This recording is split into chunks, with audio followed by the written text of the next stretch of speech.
Hello everyone, Radhe Radhe. আমার নতুন একটি ব্লগে তোমাদের সবাইকে স্বাগত জানাই। আশা করি তোমরা ভালো আছো, আমিও কিন্তু খুব ভালো আছি।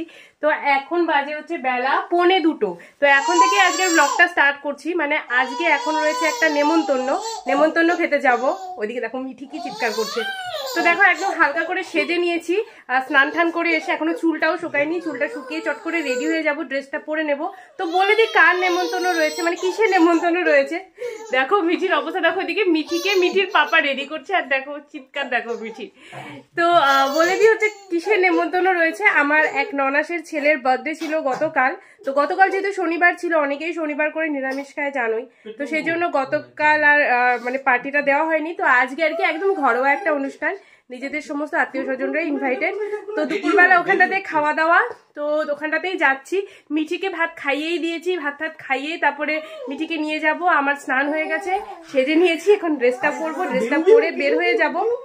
আর তারপর যা যা হলো সারাদিন শেয়ার করব তোমাদের সাথে।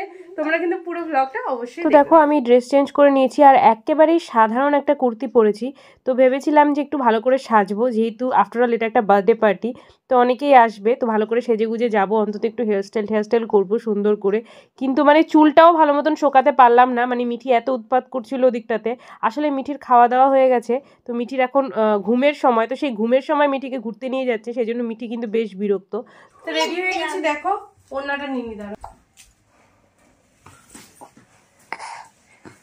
রেডি হয়ে গেছি একদম, কিছু সাজিনি, এখন আর সাজার সময় নেই, অ্যাকচুয়ালি 2টো বাজে। তো এখন বের হয়ে যাব। আর এই যে দেখো আমরা দেরি না করে কিন্তু বেরিয়েও গেছি। আমি, অভিজিৎ আর মিঠি, আমরা 3জন কিন্তু স্কুটিতে করেই যাচ্ছি। মামুনি আর বাবা আগেই চলে গেছে, আর ওদের বাড়ি কিন্তু আমাদের বাড়ি থেকে একেবারেই দূর নয়, ওই 5 মিনিটের মতন রাস্তা। তাই স্কুটিতে যাচ্ছি। আর রবিবারে দুপুরবেলা দেখো রাস্তা একেবারে খালি ছিল।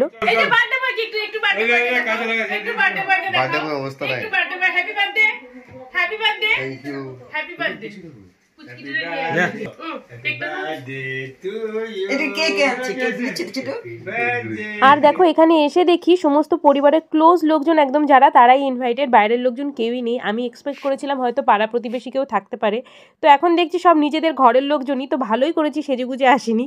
তো এদিকে দেখো মিঠি কিন্তু ওর মুনু ভাই আর পুতু ভাইকে পেয়ে গেছে, তো মিঠি তো মহা খুশি। তো ওদেরকে পেয়ে গেলে মিঠির আর কিছু লাগে না, মিঠি আর আমাকেও পাত্তা দিচ্ছে না। আর তোমাদেরকে থাম্বনেইলে যেটা বলছিলাম সেটা হলো কি, এই যে দেখো বার্থডেতে গিয়ে নিয়ে আমি নিজেই কেক কাটতে বসে গেছি। মানে কেকটা আসলে আমরা যাওয়ার আগেই কাট করা হয়ে গেছিলো। তো আমার যে ননাস আমাকে বলছিল কেকটা ভালো করে কেটে পিস করে মানে একটা থালার মধ্যে সাজিয়ে রাখতে সবাইকে দেওয়ার জন্য, কারণ এই কাজে আমি নাকি এক্সপার্ট। সবার বার্থডে থেকে এই কাজটা আমিই করি, কেক কেটে পিস করে থালায় সাজাই। কিন্তু কেকটা এত বেশি ক্রিমি ছিল, আমি থালাতে কিছুতে ওঠাতেই পারছিলাম না। দেখি একটু পরিবেশনকারী, দেখি একটু স্মাইল। আর তোমরা তো জানোই আমি যেহেতু মিঠিকে ওর ঘুমের সময় ঘুরতে নিয়ে এসেছি, মানে মিঠি তো এই সময় খাওয়া দাওয়া করে জেনারেলি ঘুমোয় দুপুরবেলার দিকটাতে, তো ঘুমের সময় ঘুরতে নিয়ে এসেছি। তাই মিঠির যদি একবার জেদে কান্নাকাটি শুরু করে দেয়, তাহলে কিন্তু আমার খাওয়া দাওয়া মাথায় উঠবে। তো সেই জন্য আর দেরি না করে চটপট করে খেতে বসে গেছি। আর এই দেখো একদম সিম্পল ঘরোয়া রান্না ছিল, প্রত্যেকটা রান্না কিন্তু সত্যিই খুব টেস্টি হয়েছিল। ডাল, চিপস, আর এটা ছিল দেখো মাছের তেলের তরকারি, আমি খুব ভালোবাসি। আর তার সাথে সাথে ছিল বড় মাছ, কি বা মাছ, রুই মাছ না কাতল মাছ আমি জানি না, মানে আমি অত আলাদা করে মানে ডিফারেন্সিয়েট করতে পারি না। আর সাথে ছিল স্পেশাল লাল চিকেনের ঝোল। তো স্পেশাল এই কারণেই বললাম, কারণ চিকেনটা কিন্তু যে বার্থডে বয়, সে বার্থডে বয় রান্না করেছিল, তো সেই জন্য চিকেনটা একটু বেশি স্পেশাল ছিল। আর খেতে কিন্তু সত্যিই চিকেনটা একেবারে অনবদ্য হয়েছিল। তো দেখো বন্ধুরা, বাড়িতে এসে দেখি একটা মিঠির জন্য পার্সেল এসছে, মানে পার্সেলটা কিন্তু আমি অর্ডার দিয়েছিলাম অ্যামাজনে, তো সেটা দেখো চলে এসছে। তো এটা কিন্তু একটা মিঠির জন্য খুব ইউজফুল একটা জিনিস, মানে আমার অনেক দিন ধরেই এরকম একটা কিছু প্রয়োজন ছিল। তো আমি ভাবছিলাম যে কিভাবে মিঠির যে জামা কাপড় অর্গানাইজ করা আমার জন্য এখন সব থেকে টাফেস্ট কাজ। আমি কোনোভাবেই রাখতে পারছি না, মানে ঠিকঠাক মতন যতই গুছিয়ে রাখি না কেন হচ্ছে না, কারণ দিন যাচ্ছে মিঠির জামা কাপড় বেড়েই চলছে। তার মধ্যে কয়েকদিন আগেই গেছে দুর্গাপুজো, আর দুর্গাপুজোর পরেই আবার গেছে মিঠির বার্থডে। তো মিঠি এত জামা কাপড় গিফট পেয়েছে, তার সাথে সাথে আমরা তো কেনাকাটা করতেই থাকি জামা কাপড়, সমস্ত কিছু মিলিয়ে না মিঠির জামা কাপড় এখন প্রচুর পরিমাণে হয়ে গেছে। তো এত জামা কাপড়, তার মধ্যে আবার শীতের ড্রেস তো অ্যাড হয়েইছে, তো মানে কিছুতেই গুছিয়ে রাখতে পারছি না। তো তার জন্য দেখো মিঠির জন্য ভাবছিলাম যে একটা ওয়ার্ড্রপ কেনা যাক। তো এমনিতে তো দেখো ঘরে জায়গা তো খুবই কম, আমাদের জিনিসপত্র রাখার পরে সেভাবে তো জায়গা হয় না। তো এমন কিছু একটা জিনিস চাচ্ছিলাম যেটা কিনা পোর্টেবল হবে। পোর্টেবল মানে আমি যেটাকে মুভ করতে পারবো, এখান থেকে ওখানে নিয়ে যেতে পারবো, আমার প্রয়োজন মতন আমি যেটাকে সরাতে পারবো, যেটা কিনা লাইট ওয়েট হবে, আর তার সাথে সাথে আমার মানে জিনিসপত্র এটা যাবে যার মধ্যে মানে কনভিনিয়েন্ট হবে। তো সমস্ত কিছু দেখে দেখো, অনেক রিভিউজ দেখে আর অনেক মায়েদের সাথে পরামর্শ করে আমি এই দেখো এই ওয়ার্ড্রপটা মিঠির জন্য অনলাইন থেকে কিনেছি। এর আগে মিঠির জামা কাপড় আমারই ঘরে, আমার বেডরুমে একটা আমি বড় স্টোরেজ বক্সের মধ্যে রাখতাম। তোমরা তো দেখেই তো, অনেকেই জিজ্ঞেসও করেছো যে আমি ওই স্টোরেজ বক্সটা কোথা থেকে নিয়েছিলাম। তো ওই স্টোরেজ বক্সটা কিন্তু আমি নিয়েছিলাম হচ্ছে মানে সরি, এটা আমি মিঠির অন্নপ্রাশন গিফট পেয়েছিলাম, তো তার জন্য ওটার লিঙ্ক তোমাদেরকে দিতে পারিনি। তো এখন দেখো এই যে জিনিসটা কিনেছি এটার কিন্তু লিঙ্ক তোমাদেরকে আমি চাইলে দিতেই পারবো। তো তোমাদের সামনেই দেখো আমি আনবক্স করে দেখাচ্ছি। তো এটা কিন্তু পুরো পার্টে পার্টে এসছে, একটা 6 র‍্যাকের ওয়ার্ড্রোব এটা। তো দেখো এটা হলো গিয়ে নিয়ে এই যে লাঠিগুলো মানে যেগুলো ক্ল্যাম্প গুলো যেগুলো দিয়ে লাগানো হবে, আর তারপরে এই যে দেখো ভেতরে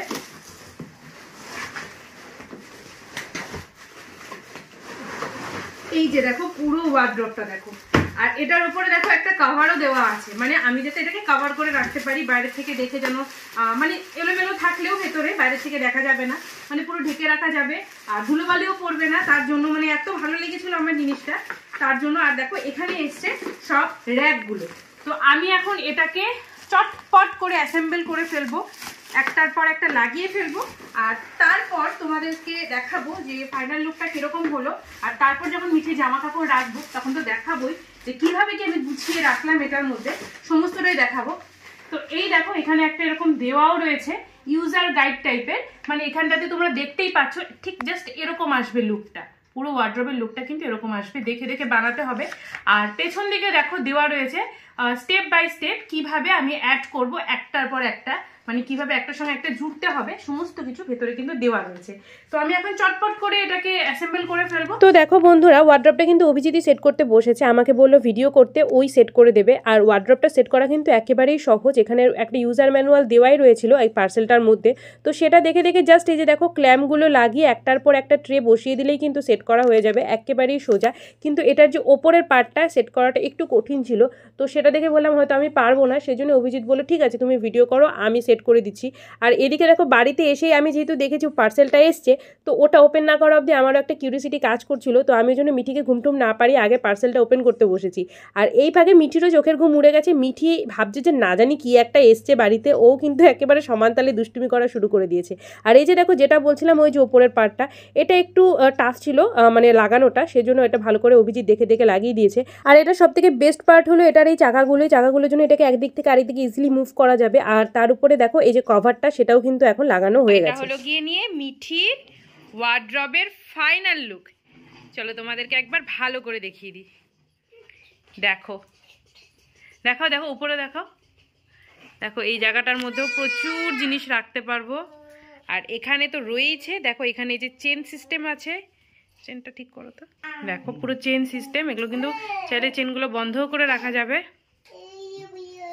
দেখো এই যে এরকম করে চেনটা বন্ধও করে রাখতে পারবো পুরো। আবার দেখো জাস্ট এরকম করে চেনটা খুলে দেখো ভেতরে কতখানি স্পেস, মিঠি সব জিনিস এখানে রাখতে পারবো।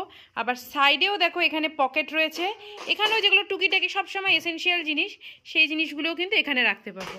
তো দেখো সব মিলিয়ে কিন্তু বলো, তোমরাই বলো কাজের জিনিস কিনা এটা বলো তোমরা।